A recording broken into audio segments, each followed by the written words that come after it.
Hi, this is an internal training video for drone pilots. Topics in these videos: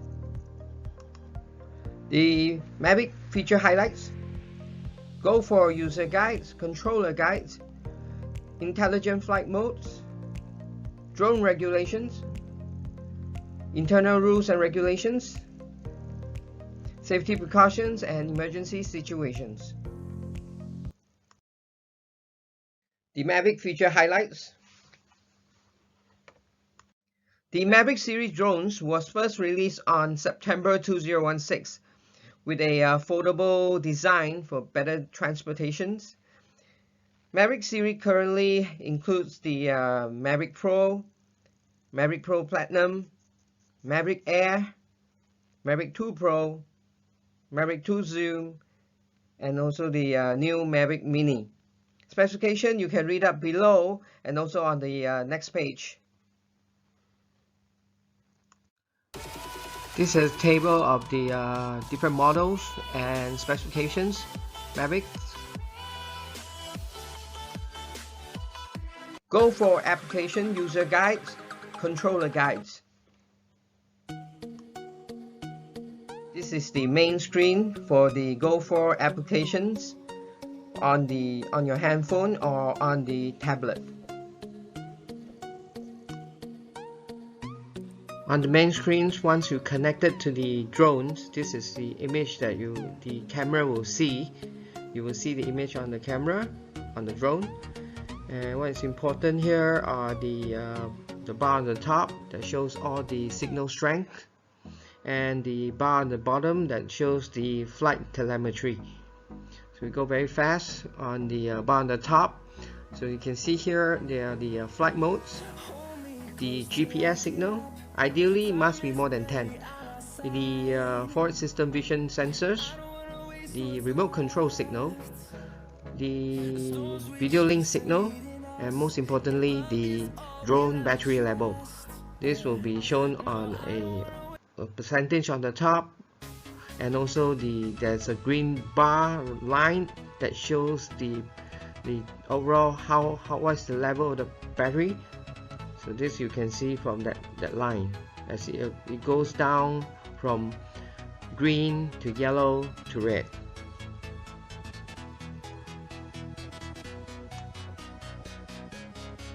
Okay, the system status. Before you take off, please make sure it's on GPS. So when you press, will show you the aircraft status. Here you can set the maximum flight altitude, the maximum flight distance. This one you have to set before the drone takes off. Then everything else, it has to be normal. As you scroll down, you also show you the status of the sensors, batteries, and also the gribbles. So everything has to be normal. Next, we talk about the main controller setting. That's the 3 dots on the upper right. The first icon on the top will be the flight mode. There are 3 standard flight modes to choose from. The positioning, P mode, that is the standard flight mode where you have the GPS and all the vision sensors all activated. The ATT mode, the altitude mode, that is where there's no GPS and the aircraft is just drifting and you have to manually control it. For sport mode, it is where you have more mobility using GPS but without all the vision and infrared sensors. Next is the visual navigation setting. Here you can set all the obstacle sensors. So we are not going into this. Next is the remote control setting. So here you can change the remote control calibrations, the stick mode, the LCD screen introductions, the button customization for the C1, C2, and also the 5D button customization, where you can change all. You see on the blue boxes, actually those all you can change the functions to your choice. Okay, this is the remote controller LCD screen introductions. So here you can see they will explain to you exactly every display from 1 to number 17. What does it mean? Like flight speed, flight mode, GPS signal, actually the same with the Go4 screen. Just that this is on the controller, so you have to know exactly where to look for, so you can memorize 1 to 17. Otherwise you just look at the Go4 screen, right? This is the mode 2 for stick mode. So in here you can see the left stick configuration and the right stick configuration. You just have to, normally we just stick to one mode. So for this common mode 2, your right stick up and down will be your forward and backward. Your left and right will be shifting the aircraft left and right. For the left stick, up and down will be up and down, and left right will be rotating the aircraft rightward clockwise, or rotating in an anti-clockwise according to left and right. HD will be, the image transmission setting. So here we normally just set to auto and then just let it run. This is the battery indicator. With the boxes actually shows the compartments on the battery. So if something wrong with the compartment or the battery, it will indicate on the box. Then also you have the warning indicator, the smart return to home switch that you can set this, but normally we don't touch that. And also one more thing is the time to discharge. So this is the auto discharge function for how long the batteries will keep their charge for how many days, and they will auto discharge. So this is a very useful feature that helps to protect your battery, keep them longer, and by not keeping the charge for too long, right? This is the battery indicator. Shows the different stages of the battery from green, yellow to red. So this is on display, as we mentioned earlier, on the Go4 app. That's on your screen. That's on the top part of the screen that shows the battery level. This is the battery level warning table that shows the indication for low battery level warning and critical battery level warning. For low battery level warnings, the indicator lights will blink red slowly. So this means that you have to take an action in 10 seconds. Otherwise the plane will auto return home. So in 10 seconds you also have to try and fly the plane back and land it. Okay, so for critical low battery, that means you must land the aircraft immediately. This will indicate with a fast blinking red light. Okay, next is the Gribble setting. So Gribble is the device that holds the camera. Normally we just do a auto calibration before takeoff, so that would be sufficient. The bottom 3 dots will be the general settings. General settings, we have the you can adjust the measurement units, matrix, mouse. You have the map settings, then the chase memories. Those you normally don't do anything with.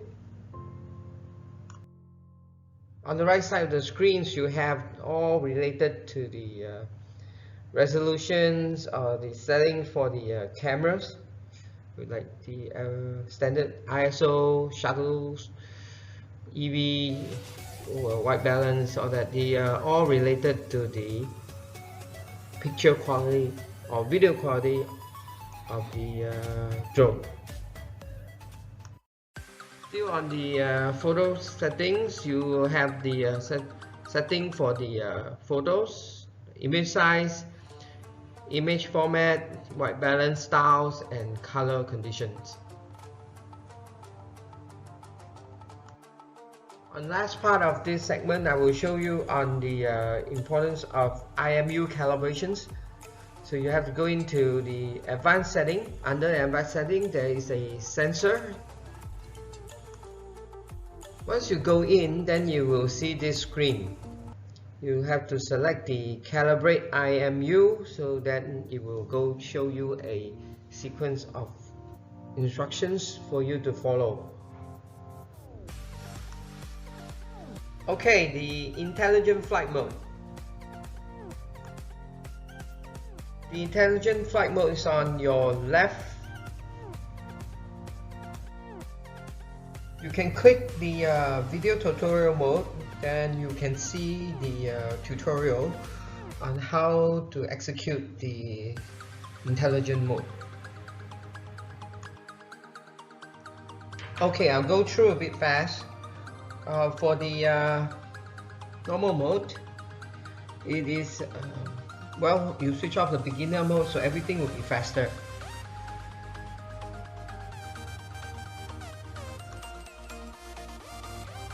The quick shot is actually a 10-second shot video whereby the aircraft will lock into a target and choose the method of flight, a drone, helix, or rocket, and then just record the short video, right?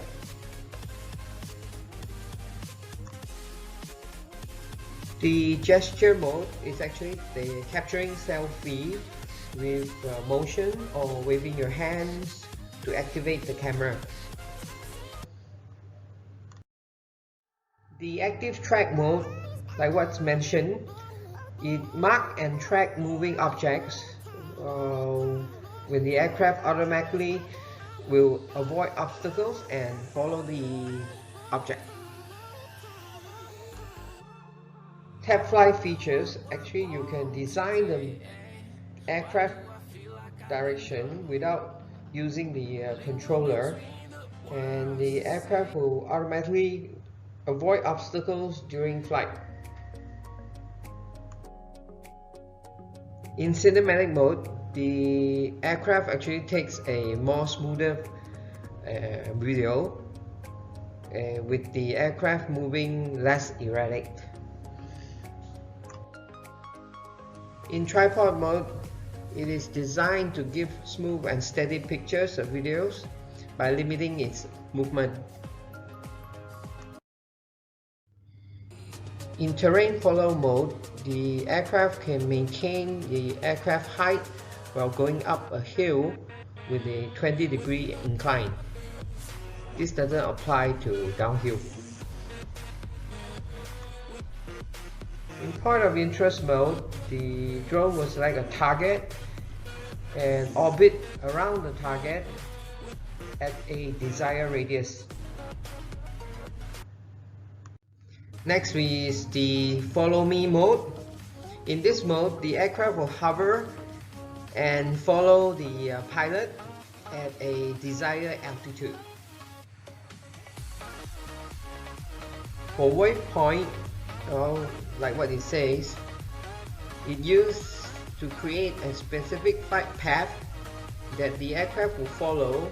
The user can control the camera and direction while it stays on the path at a specific speed. In home lock, this limits the control of the aircraft from and to the return to home point. User can still be able to control the camera and the aircraft direction while returning to home. Course lock allows the user to specify a direction for the drones and limits its flight to forward and backwards. Next, drone regulation in Malaysia. The Civil Aviation Regulation 2016, Regulation 140, no person shall fly an unmanned aircraft system in a Class A, Class B, Class C, Class G airspace within any aerodrome traffic zone that's near any airport, and also above the height of 400 feet.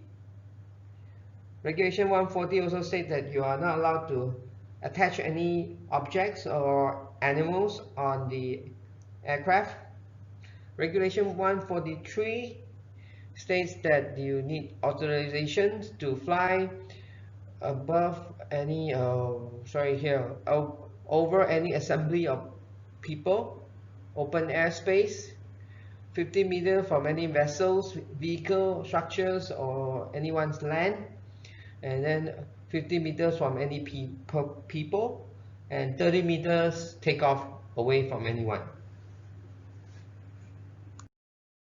This is our internal rules and regulations. Do not use drones for personal interests outside the project site. Do not lend drones to other person, including other project sites, without permission. Do not use drones to carry objects or hang any additional load. Do not use drones for any illegal or inappropriate purpose. Do not trespass onto private property, residence, rooms, commercial buildings, or other companies' property. Next is the safety precautions and emergency situations. Okay, under number 1, under low battery, the aircraft you have to quickly return to home. Under critical low battery, it will automatically land.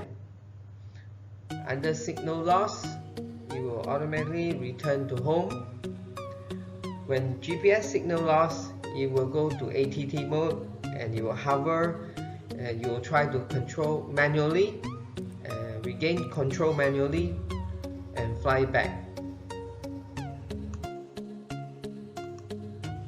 Number 6 is recommended that you always update your firmware to have to the latest version before you take off. Then collision obstacles, always maintain a full line of sight. Recommended that you fly as high as possible above the nearest highest object before you go on horizontal. And then faced with bird attack, you fly home. And then rain and lightning, also fly home. So these are very important safety precautions. Always fly in an open area and keep your drones within in a line of sight. Never fly over stadiums, crowds, or within a restricted zone like the airport. Tall structures and large metal structures actually may affect the onboard compass or GPS systems. Try to avoid that. Then check your weather around you before you fly. The vision sensors actually have few limitations, so it's good to know what are the limitations. So these are the limitations. It cannot detect so well under extreme dark or extreme bright surface. The surface that is highly changing lighting. Monochrome surface such as like pure black, pure white, pure red, green. Surface on a gradient, water, highly reflective surface, surface with repeating patterns, and highly absorbent surface such as like a carpet. Okay, these are the limitations of the sensors, and the drones may not operate very well. Okay, that's all for this video. Thank you for watching.